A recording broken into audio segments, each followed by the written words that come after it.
Les salariés de Lojabi d'Yssingeaux ont un repreneur. Les 93 emplois sont sauvés, mais l'usine change d'activité. Fini la lingerie, place à la maroquinerie de luxe. C'est ce que est venu leur annoncer Laurent Wauquiez, ministre et maire du Puy-en-Velay.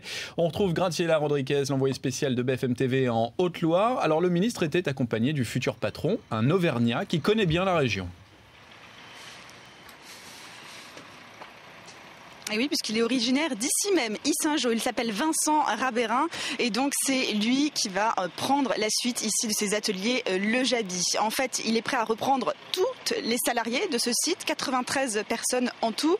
C'est Laurent Wauquiez en personne qui est venu annoncer la nouvelle, le ministre de l'Enseignement supérieur et maire UMP du Puy-en-Velay, ici dans la région, qui s'était investi dans ce dossier dès le début, il y a déjà une quinzaine de jours. Je vous propose de l'écouter présenter ce projet aux salariés. C'était tout à l'heure avec Francis Simoès.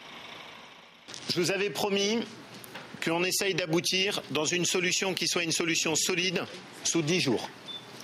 Ça fait 5 jours. La solution solide, on l'a. Le choix qu'on a fait, c'est de partir sur de la maroquinerie. Et de la maroquinerie de luxe. Un secteur très solide. Un secteur où il y a une vraie excellence française. Un domaine où au cours des 30 dernières années, il n'y a pas eu en maroquinerie de luxe, surtout sur les marques sur lesquelles on se positionne, la moindre fermeture. Les commandes, on les a, puisque Vincent travaille pour Vuitton et que Vuitton s'est engagé à donner le carnet de commandes, qui soit un carnet de commandes, et même dans leur communication, c'est un carnet de commandes qui est sur la durée. Alors on ignore encore pour le moment les détails de ce projet de reprise et pour cause, l'industriel Vincent Rabérin et Laurent Wauquiez sont en train de présenter en ce moment même aux salariés tous les détails du projet de reprise.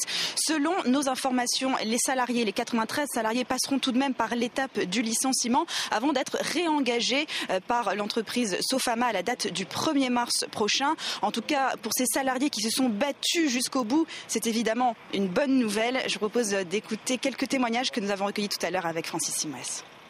C'est le début de la victoire pour nous. Maintenant, on demande d'avoir la suite, mais oui, c'est un grand pas en avant. Moi, j'ai toujours cru.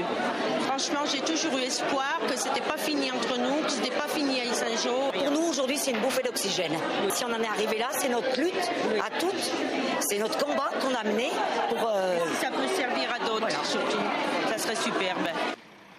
Voilà donc pour ces salariés soulagées mais prudentes car elles vont devoir passer par cette étape de reconversion, apprendre un nouveau métier. Pour certaines, ce n'est pas mince affaire, elles ont travaillé ici plus de 30 ans. C'est donc un nouveau départ, une nouvelle vie. Mais évidemment, elles sont très heureuses de ce nouveau départ qui leur est offert.